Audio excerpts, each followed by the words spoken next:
Salut tout le monde, voici mon avis sur le dernier film du studio MAPPA Maboloshi disponible sur Netflix.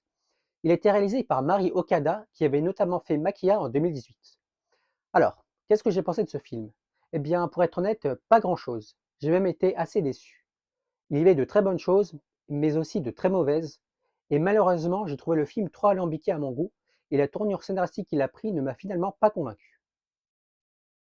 Cette histoire se passe à Mifusé, une petite ville montagnarde japonaise. Elle débute avec Masamune, un collégien qui est en train d'étudier avec ses amis dans sa chambre. En s'approchant de la fenêtre, il découvre avec stupéfaction l'explosion de la fonderie du village. Et tout d'un coup, on fait un retour en arrière, juste avant que la fonderie n'explose.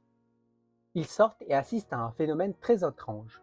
Le ciel est fissuré et une espèce de fumée sort de la fonderie pour refermer le ciel. Vous êtes sûrement en train de penser à une boucle temporelle. Eh bien en fait non, c'est beaucoup plus subtil que ça. Tout ce qui nous est montré dans ce film est en fait une version de la ville alternative au monde réel. On nous explique que tout ce qui passe dans cette réalité n'est qu'une illusion, d'où le nom Maboloshi. Les gens vivant dans cette réalité ne peuvent ainsi pas sortir de la ville.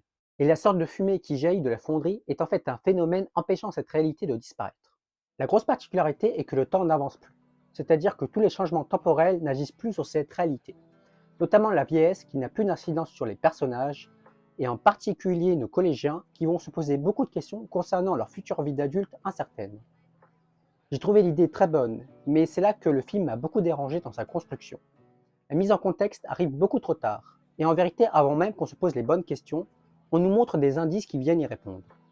Une autre conséquence de cette réalité figée dans le temps, c'est par exemple cette femme enceinte qui se promène étrangement dans les rues avec une poussette vide, nous montrant ainsi une mère dévastée par l'impossibilité de voir un jour son enfant naître.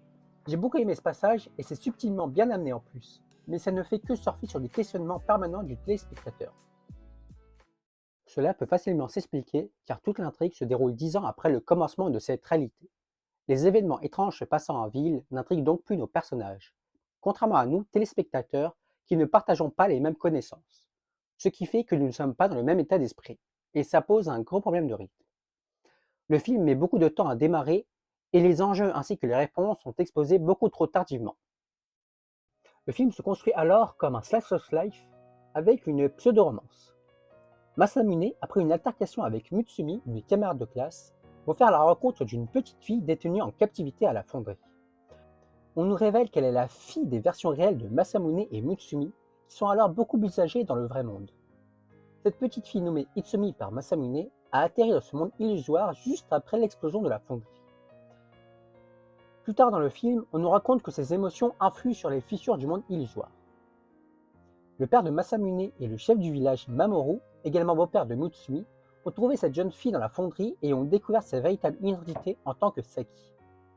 C'est son côté Mamoru qui décida de la garder captif car elle était un don du ciel qui permettait à ce monde illusoire de subsister. L'enjeu pour Masamune sera donc le suivant: ramener dans le vrai monde Itsumi. Certains préféreront la garder captive pour préserver leur existence, tandis que d'autres voudront lui laisser le choix de vivre la vie qu'elle souhaite.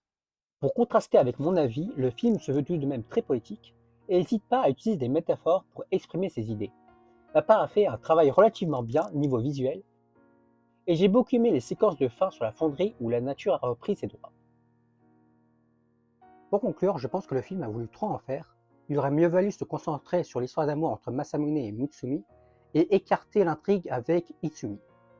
Le récit souffre d'une réelle difficulté à développer l'intrigue ainsi que les sentiments que ressentent nos deux protagonistes. Il aurait mieux valu se concentrer sur le développement des personnages durant l'ellipse, ce qui aurait permis d'avoir un peu plus d'empathie pour eux. Et dans un second temps, se concentrer sur l'histoire d'amour entre Masamune et Mutsumi, qui aurait alors été mieux amenée et aurait permis de mieux comprendre cette relation naissante qui alors arrive beaucoup trop brusquement actuellement. J'ai éprouvé beaucoup de difficultés à faire cette critique étant donné que je n'ai pas tout compris et que beaucoup de choses sont libres à interprétation comme l'a informé la réalisatrice dans ses interviews.